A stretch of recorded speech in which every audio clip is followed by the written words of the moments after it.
Viva! Bem-vindo ao Eu é Mais Bolas. Este é o episódio 59.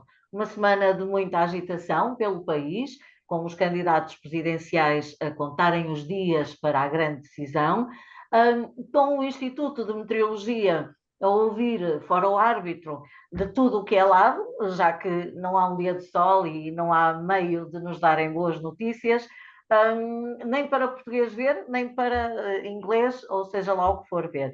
E o nosso Alto Minho a engalanar-se com o Pai Natal pendurado nas varandas, nas chaminés, nas paredes, em todos os cantos e esquinas há pais natais para que não esqueçamos a época festiva que se aproxima. Porque também luzinhas, já há muitas casas que fazem questão de fazer esta ornamentação, eu acho muita graça. Sempre achei que o 25 de dezembro era tão especial porque num só dia nós conseguíamos celebrar todos os aniversários do mundo. E tenho que vos dizer que continuo a olhar para este dia desta forma. Acho que é um bom argumento para trazer alegria às casas, mesmo sabendo que não é assim em todo o lado. E também convém não esquecer, não só no Natal, mas em todos os dias do ano. Bem, vamos ao que nos traz aqui, hoje com o João Puig e com a Carolina Couto. Começo precisamente pela Carolina, que quer falar das iluminações de Natal. Pronto, um greenwashing festivo, é assim, não é, Carolina? Exatamente. Então, vamos Bom, lá. boa noite aos dois e às pessoas que nos estão a ouvir. E sim, eu decidi trazer este tema porque estamos a pouco mais de 15 dias do Natal e a iluminação natalícia em Viana foi ligada no dia 8 de novembro e vai manter-se até o dia 12 de janeiro, com mais de 2 meses em que as luzes estão ligadas, das 17 horas até às 22 de domingo a quinta-feira e das 17 até à meia-noite, de quinta a sábado. E isto, fazendo as contas, dá um total de 66 dias e 388 horas de luzes ligadas. Contando com mais 36 locais iluminados, com monumentos decorados, uma árvore 3D e espetáculos musicais. Tudo isto com um investimento de mais ou menos 200 mil euros, pelo que foi partilhado pela Câmara Municipal. E assim, antes da crítica, é justo reconhecer que há aspectos bastante positivos, como o município ter optado pela iluminação LED, que é uma tecnologia muito mais eficiente e com menor consumo, e claro que a iluminação dinamiza a cidade, atraindo visitantes, como foi falado anteriormente num podcast há cerca de um mês, que Viana, na altura natalícia, torna-se como um destino turístico. No E há entanto, também feirinha, não é? Tem lá sim, umas barraquitas na avenida. exatamente. Focando agora aqui mais na parte da iluminação, mesmo com os LEDs, sendo uma tecnologia mais eficiente, são 66 dias que a cidade fica iluminada, com milhões de pequenas luzes, consumindo bastante energia e aumentando as emissões, principalmente do dióxido de carbono, para além de não falar da poluição sonora. Porque, é assim, é muito bonito ouvir aquelas músicas natalícias, uma, duas vezes, três ali, e chega. Agora, ou se gosta muito do Natal, ou depois de ouvir isto todos os dias, ou se continua a gostar, ou passa-se a detestar esta época festiva. E depois, no meu entender, houve um custo de oportunidade de 200 mil euros. E num contexto de crise climática que estamos a atravessar, este valor poderia ter sido diminuído e uma parte deste custo poderia ter sido usado para financiar outros projetos, como, por exemplo, a mobilidade sustentável e a eficiência energética.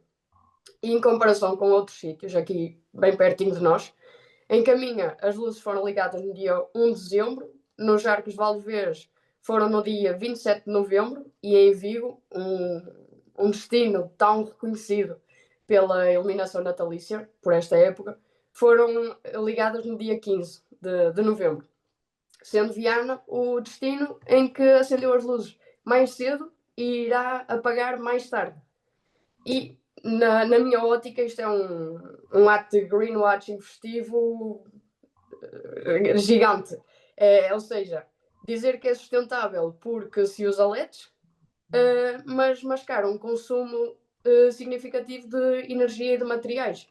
E é assim, será que era mesmo preciso ligar as luzes tão cedo para atrair pessoas e turistas à cidade? Não haveria outra hipótese com espetáculos musicais, certas coisas que se pode fazer para atrair as mesmas pessoas neste mesmo tempo. E em vez de se ligar as luzes no dia 8 de novembro, ligava-se no dezembro ou assim. Porque uma pessoa em dezembro também já entende que é o tempo do Natal. Em novembro, acho que as pessoas também não estão assim com aquele espírito natalício. 8 de novembro ainda estamos no São Martinho, ainda não estamos a pensar em decorar as casas, em fazer o pinheiro, em fazer tudo isso. Portanto, na minha ideia, é um pouco um desperdício o ligar as luzes tão cedo, tendo em conta todos os problemas climáticos que estamos a enfrentar atualmente. Ok, E é isso. muito bem. João, é um ponto de vista, concordas? Concordo em algumas questões, claro. Queria também deixar aqui dois pontos, se não te importas, José. Antes, um bocadinho, que é, queria deixar então os pésames em nome do livro e também a crítica da equipa do Eu é Mais Bolas, sobre a jornalista Constância Cunha Sá, que Claro, morreu esta semana. Para muitos foi vista como uma voz firme e respeitada do jornalismo português, pela independência do pensamento, integridade profissional e sentido de responsabilidade cívica. E a muito sua bem. atuação também ajudou a tornar o comentário político e o debate público mais acessíveis e transparentes, que hoje em dia enfrentamos um debate diferente. E também o outro ponto, queria também deixar os parabéns à Viviana Teixeira, que é uma ginasta da EDV e representante da Universidade do Porto, conquistou o título de campeã nacional em equipas de trampolim individual e Campeonato Nacional Universitário de Ginástica e Trampolins, que é uma vianense. Muito bem. Agora, em relação ao tema da Carolina. Concordo com a parte de. Acredito que também a tentativa de começar as luzes mais cedo fosse para tentar atrair mais pessoas, coisa que eu não acredito pessoalmente que seja relevante. Funciona. Um, Acho um bocado irónico este valor, os 200 mil euros, porque conheço bastantes projetos culturais em Viana que receberam 10 mil euros de financiamento para projetos de 1 a 2 anos. E quando comparamos com estes 200 mil euros, parece assim um bocado assustador até a comparação. E como acho que com esse valor, também podemos falar pelo lado da Carolina, do promover a parte mais energética, como por exemplo o programa 3C, para casas com mais clima, com mais temperaturas, em alturas que passamos tanto frio em casa, poder ter um apoio desse género para pessoas no seu Natal poderem passar o Natal com mais conforto. Como também podemos apostar na economia local, porque é que em vez desta cerimónia das luzes, porque não um mercado permitido nos centros de Viana do Castelo, em que tínhamos os mercados locais, as lojas locais de comércio local permitidas até lá gratuitamente para poderem ter uma troca mais justa. Porque em vez de irmos comprar supermercado, ou como está muito na moda agora até comprar online, porque não fazer este investimento na economia local, em produtos que podem pertencer tanto às nossas mesas como até de presentes entre família e trocas. É um bocado questionável este orçamento, esta ideologia, mas é um ponto que tomaram. Muito bem. Vamos então ao segundo tema deste episódio. É do João e vai lembrar uma das novas irritações das nossas estradas. Eu falo por mim, que nem sempre, principalmente se tenho tempo, é uma maravilha e sou a pessoa mais tranquila deste mundo, mas quando o tempo aperta, é muito complicado. E são o quê? Os ciclistas. Claro que é um gosto vê-los, é um desporto fantástico, mas às tantas precisavam de facto de ciclovias. O ciclismo, sim, claro, com ciclovias a sério. É essa a ideia, não é, João? É também uma ideia de uma nova forma de transporte urbano, Por principalmente em espaços exemplo, mais sim, pequenos, para mais fazer a nossa saudável, rotina mais saudável, como também permite até reduzir alguns tempos e alguns claro. transtornos, mas para isso é preciso várias coisas para isso ser permitido. Trago também este tema por duas razões quase engraçadas. Uma foi a última vez que estive em Viena, foi o tema que foi debatido, não foi puxado por mim, mas foi o tema que foi falado e achei uma certa piada. E na mesma semana, uma camarada minha de Vila Nova de Gaia mandou-me exatamente este artigo que também trouxe para aqui sobre este tema, que é um artigo que foi feito em março de 2023, escrito por Carolina Neiva, Fernando Fonseca e Paulo Ribeiro. Se traduzirmos à letra, é basicamente um método de planejamento prático para avaliar o potencial do ciclismo e projetar redes de ciclovias nas cidades iniciantes no setor de ciclismo. Ora bem, isto é um estudo que foi feito em Ponte Lima, que ainda me deixou ainda mais curioso, e aqui eles trazem vários pontos que acho bastante interessantes, no sentido crítico como no sentido de construção. E pronto, isto também foi um artigo escrito da CTAC, que é o Centro de Território, Ambiente e Construção da Universidade do Minho. Não foi feito pelo nosso IPVC, mas foi feito, por curiosidade, em Ponte Lima. Em Ponte Lima, ironicamente, apenas 0,3% da população usa a bicicleta como meio de deslocação, quase nada, mas foi precisamente por isso que até acho que a equipa pegou nisto, porque apesar de eles terem escolhido Ponte Lima, isto é um projeto de base que serviria para vários sítios.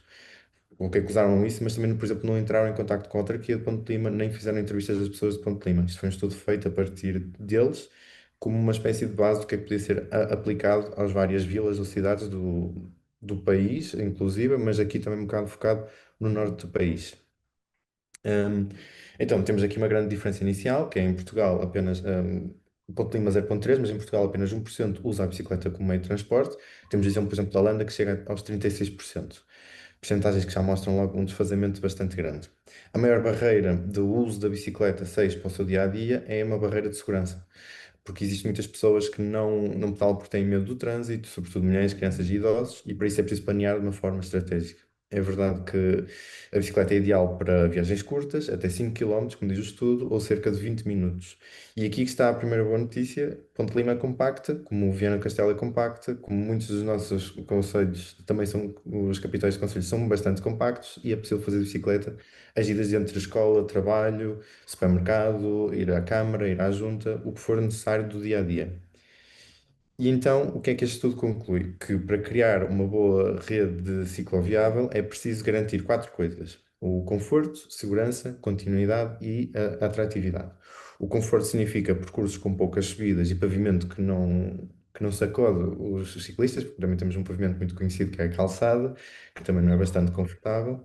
A segurança implica menos conflitos com os carros, em que era preciso que as velocidades fossem mais baixas nos centros urbanos, como também bem delineados então esses limites, que é que podia ser uma ciclovia separada, mas dentro deste estudo também mostra que é possível haver uma partilha dos dois dentro de algumas proposições. Como também implica continuidade, significa o percurso que não podemos começar a acabar sem a lógica ou grandes desvios. A atividade quer dizer que o caminho deve ser agradável também, iluminado, bonito e próximo do comércio local, do trabalho, das infraestruturas, como já falei. Com base nisto, os investigadores propõem três tipos de soluções. Primeiro, a ciclovia segregada nas avenidas largas e rápidas, onde é importante separar claramente a bicicleta e os carros. Então eles até fazem uma proposta de se pintarmos as vias, é mais fácil, tanto para o cuidado de quem está a conduzir, como para o próprio quem usa a bicicleta, saber os seus percursos delineados. Segundo, ciclovias coloridas, que é isso que também estava a falar, em ruas onde tem um espaço menor, que também é para aumentar a atenção aqui dos carros. E em terceiro, ruas de coexistência com limites de 30 km por hora. Mas talvez o ponto mais importante é que não basta construir infraestruturas, que também foi um dos pontos mais interessantes que achei aqui do estudo, porque de facto nem todos os sítios têm as capacidades para criar isso, nem criar infraestruturas irá justificar ao consumo e ao uso da bicicleta. É preciso investir na mudança de hábitos, criar a cultura do uso da bicicleta através de campanhas de sensibilização, incentivos que podem ser financiados ou até partes económicas, oferecer sistemas de partilha e ensinar desde cedo que a mobilidade suave é parte de uma cidade também ela saudável. E é verdade que cidades ou vilas como Ponte Lima enfrentam desafios sérios, que é o caso da topografia, ruas estreitas, pouca tradição do uso da bicicleta. Não vamos esquecer que a cultura do Norte existe muito quase o status quo de usar o carro, como também o carro é um próprio elemento de conforto quando estamos numa situação de inverno ou de chuva. Um, mas não deve ser motivo de desistir, pelo contrário, é exatamente nestes contextos que estudos como este ganham valor. Eles mostram que onde investir primeiro, como evitar soluções desligadas da realidade e como criar passo a passo percursos mais seguros e de proximidade mais às pessoas. E muitos dos problemas que as pessoas veem na bicicleta também podem ser resolvidos com a bicicleta elétrica. Mesmo esta parte das subidas pode ser resolvido com a bicicleta elétrica. Muitos que até preferem usar o carro, porque, por exemplo, vão ao supermercado e têm compras de 30 quilos, 40 quilos ou vários sacos. Também existem as bicicletas elétricas com o outro lado, em que o outro lado consegue levar esse tipo de pesos, mas lá está, são investimentos. E isto pode ser um investimento também feito pela própria autarquia, em que ter uma espécie de frota de bicicletas que as pessoas pudessem pegar e usar, ou então descontos para que uma bicicleta desculpa, uma bicicleta elétrica ou com outro lado tenha um desconto qualquer do Estado ou uma espécie de participação para ser mais fácil de usar.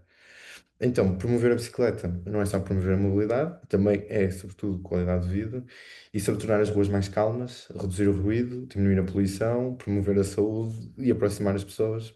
É sobre criar espaços que pertencem mais às pessoas e menos às máquinas. Por isso, apesar da dificuldade, devemos continuar a investigar.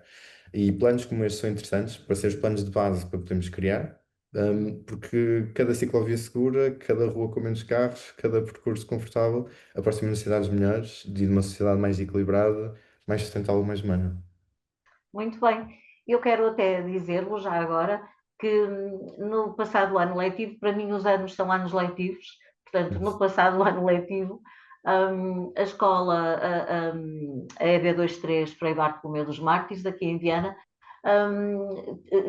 promoveu uma iniciativa muito interessante com os miúdos todos a andar de bicicleta, foi muito giro. E eu não sei qual foi a intenção, se foi mesmo sensibilizar para o transporte, para essa forma de transporte, mas sei que foi muito interessante, os miúdos adoraram, deram uma volta pela cidade de bicicleta e, além da festa, perceberam que se faz muito bem, não é? Por exemplo, Viana, que é o que eu conheço melhor, é uma cidade em que se pode andar muito bem de bicicleta. De facto, faltam as infraestruturas em condições e, acima de tudo, o que eu acho mais importante, a segurança. A segurança para quem está na bicicleta, para quem está a pé e para quem está de carro. Muito bem. Carolina, algum comentário sobre este tema? Assim, eu concordo plenamente com este tema e é como o João disse, é uma mais-valia o uso das bicicletas. Em Ponte Lima é tudo pertinho umas coisas das outras, portanto o transporte a partir da bicicleta seria praticamente fácil. E também essas obras que seriam necessárias de se fazer também teriam um custo reduzido em comparação às outras obras rodoviárias que são costumes fazer para o uso dos carros. E também compartilho da mesma ideia dos obstáculos, que é que as pessoas têm os seus hábitos muito direcionados para o carro e não estão tão habituadas a usar a bicicleta para se deslocar em poucas distâncias. E relativamente a isto, queria também reforçar um bocadinho a ideia de não só se criar as ciclovias em Ponte Lima ou em Viana só, mas também reforçar a parte da ecovia que liga as restantes vilas e cidades. Mas, por exemplo, temos a ecovia que liga Ponte Lima a Viana, mas está só delimitada até Fontão, que é onde termina ali a fronteira entre Ponte Lima e Viana, e que, se não estou em erro, acho que é a Ecovia do Loureiro. Quem parte de Lanheses para Viana chega ali a Serreleiros, mais ou menos, e já entra pelo meio das aldeias. Não tem aquele percurso delimitado junto ao rio, que tem uma vista fantástica e é bastante agradável de ir para lá no verão, principalmente, ou primavera, com a família.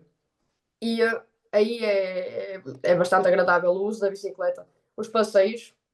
Portanto, concordo com o tema, é um tema bastante importante e que venha à avante, porque é um meio de transporte sustentável e concorda com todo o tema que se está a falar atualmente. Muito bem, são bons hábitos. Vamos então à hora bolas e continuo contigo, Carolina. Queres falar-nos da realidade da deficiência em Portugal, isto a propósito do Dia Internacional das Pessoas com Deficiência, assinalado no passado dia 3. E então, o que é que nos trazes? Exatamente. O Dia Internacional da Deficiência foi durante esta semana, dia 3, e é um ponto bastante importante para a igualdade dos direitos, que por vezes fica perdido no esquecimento. Fala-se muito, faz-se muitas leis, mas depois passar da ideia para o ativo vai ali uma grande diferença e que fica muitas vezes atrás e não é concretizado. E começando até pela acessibilidade, uma pessoa que se desloca de cadeira de rodas ou de canadianas, ou até mesmo que tem mobilidade reduzida, é um desafio sair de casa, enfrentar os passeios irregulares, as rampas com uma grande acentuação, as cadeiras de rodas, ou vai um acompanhante para ajudar a subir, ou essa pessoa sozinha tem muitas dificuldades ou até mesmo não consegue fazer essas rampas devido à sua acentuação. A nível da educação, penso que não é um tema tão abordado. Na minha ideia tem que ser um tema que, já que é bastante presente na nossa atualidade, tem que ter um enfoque também perto das crianças, para não haver depois aquele olhar de lado, aquele racismo, aquela xenofobia, para todas as pessoas serem incluídas e inclusivas, para não haver aquela distância, aquela distinção. E depois, no mundo do trabalho, o cenário também não é fácil. A taxa do desemprego entre as pessoas com deficiência é a taxa mais elevada e continua a existir algum estigma na contratação. No dia que eu tive a ideia de trazer este tema, foi no próprio dia, no dia 3, e estava na TSF um senhor que era invisual e é advogado. Então, o problema maior dele foi que recorreu a apoios, só que esses apoios, como demoraram tanto tempo, ele teve que ser por ele mesmo a comprar as coisas, a fazer o seu conforto, porque não teve a devida ajuda dos meios e das associações que devia ter.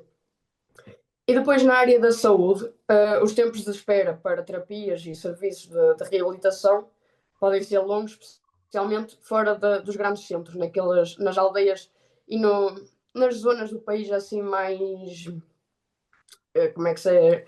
Pronto, assim, não tão desenvolvidos. E a falta de especialização também e de equipas suficientes coloca muitas famílias num processo lento e de estagnagem. Muito bem.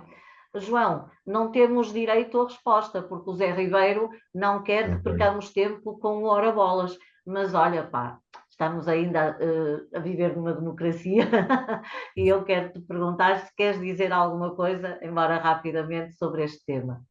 Sim, só vou deixar dois pontos, que é, apesar do dia ser dia 3, no dia 26 de novembro, o livro esteve presente à porta da Assembleia da República, na leitura da coletiva da Convenção das Nações Unidas sobre os Direitos das Pessoas com Deficiência. Entregamos também uma declaração de compromissos assinadas pelo livro e com a CNLD, se não me engano. Entregamos várias propostas de apoio à vida independente, até achamos que basta de projetos pilotos e devemos melhorar a vida das pessoas já. E também, no mesmo dia, no 26 de novembro, também lembramos da Assembleia que não devia até ser lembrado, que são esses direitos que a Carolina está a falar, que é das pessoas de deficiência, os direitos que têm são direitos humanos, de criar políticas que quebrem as barreiras para estas pessoas, seja na habitação, na saúde, na cultura, nos transportes ou espaços públicos. E relembro que organizações como a CNOD alertaram para as ameaças no processo de desigualdade, especialmente com a nova lei laboral do governo atual, que não está a ter em consideração esta parte da deficiência, ainda mais fora o geral. Muito bem. Vamos então ao teu Ora Bolas, João, que Sim. chama a atenção para os grandes lucros das empresas e dos bancos deste ano. Olha que surpresa!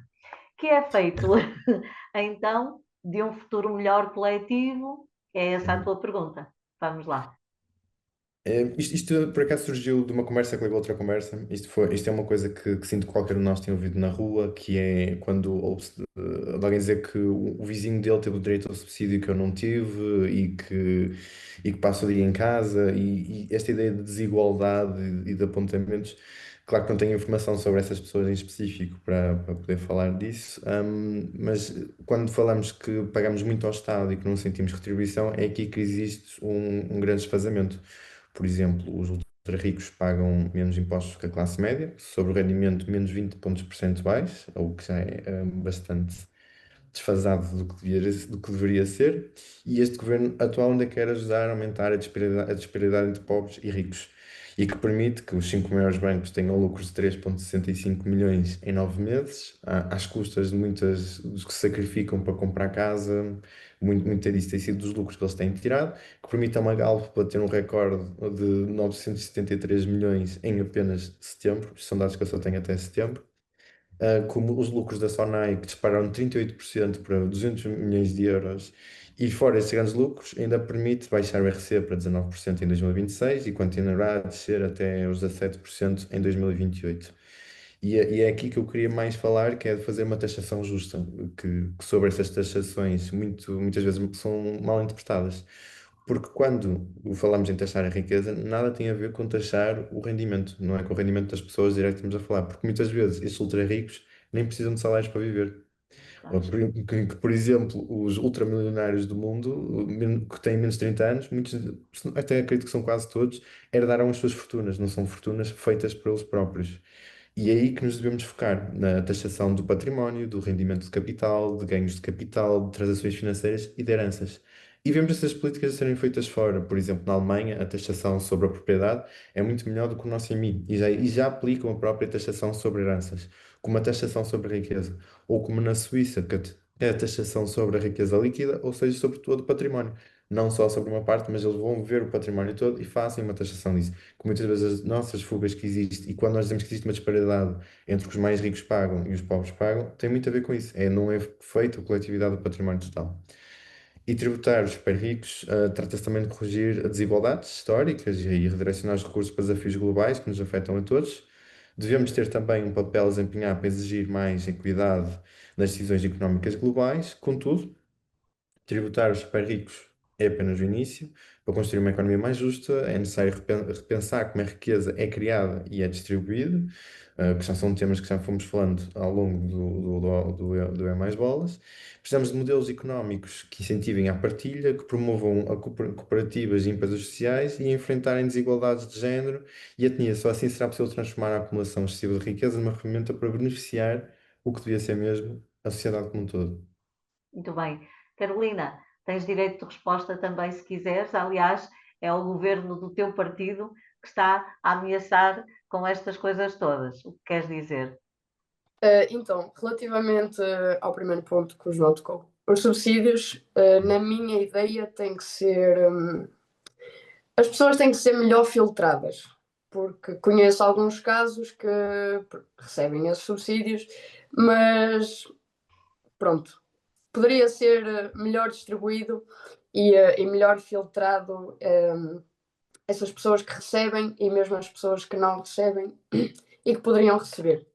Relativamente às pessoas ricas e pobres, o pobre tem o seu costume de viver e habituou-se àquilo. O rico já tem, na minha ideia, a ideia de o dinheiro gera dinheiro. Portanto, se tem ali um fundo, um pé de meia, como se costuma dizer, arranja a forma de o conseguir investir e de transformar o pouco que tem num pouco maior e por aí sucessivamente.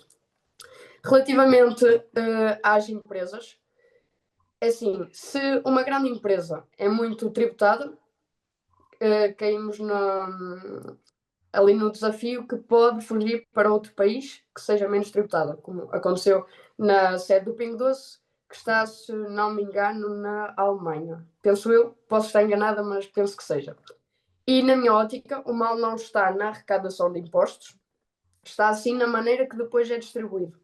E em vez de se querer cobrar mais a quem produz, devia-se ter em especial atenção como é que esses impostos angariados são geridos e depois sucessivamente distribuídos.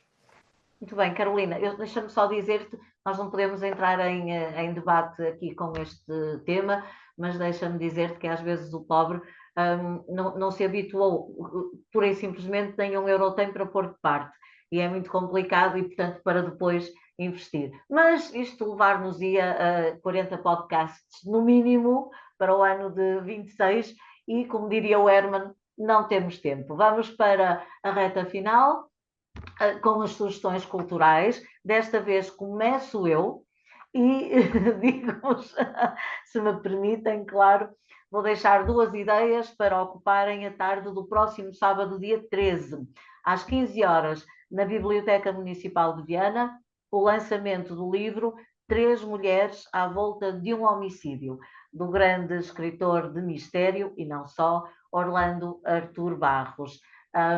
Uma escrita, de facto, sempre um desafio, vale a pena acompanhar. Às 3 da tarde, na Biblioteca Municipal. Depois, logo a seguir, às 18 horas, na Junta de Freguesia de Monserrate, ali ao lado, a estreia no mundo dos livros, da poetisa Catarina de Carvalho, pseudónimo da Yolanda Oliveira, o Prelúdio da Ave em Fuga, uma poesia para o fim da tarde. Carolina, e qual é a tua sugestão? Bom, a minha sugestão é atravessar o rio para o outro lado, ir até Barroselas e visitar o Mercado de Natal, que abriu no dia 28 de novembro e vai até o dia 21 de dezembro, e conta com alguns expositores durante os fins de semana e convida todos os que queiram visitar a ir até lá. Muito bem. E tu, João, que nos trazes, que nos sugeres? Trago duas situações. Em quem nos acompanha saberá a importância de comparecer na próxima quinta-feira, dia 11 de dezembro, à greve geral. No Alto Minho, o ponto de encontro será às 10 da manhã na Praça República, em Viana do Castelo. E também não posso deixar de recomendar, no próximo sábado, dia 20 de dezembro, o projeto da Rua Malandra, em Viana do Castelo. Organiza um dia fantástico e que recomendo a todos que possam estar presentes. Às 5h30 terá uma viagem sónica com o André Duarte. Que a todos possam, recomendo a que todos possam estar presentes, que nos últimos tempos deve ter sido das melhores experiências musicais que eu tive. E o tema será pelas fábricas de Manchester, com vários vinis que ele costuma passar vinis. Às 18h30, comes e bebes comunitários, em que cada um traz algo e todos se juntam à mesa, porque não há melhor forma de conhecer pessoas e até onde se fala bastante política, se não é à mesa. E às 9h30, o já icónico Quiz Malandro, que muito provou que no Minho há conhecimento e também há muito humor. Qualquer questão, basta seguir as redes da Rua Malandro e garanto que este é um dos projetos que mais impulsionam atualmente a cultura vienense. É verdade, a Rua Malandra, de facto, uma iniciativa absolutamente fantástica, a acompanhar com interesse. E pronto, ficamos por aqui. Chegamos ao final deste Eu é Mais Bolas, episódio 59. Desejamos-lhe uma boa semana e até à próxima. Fique bem.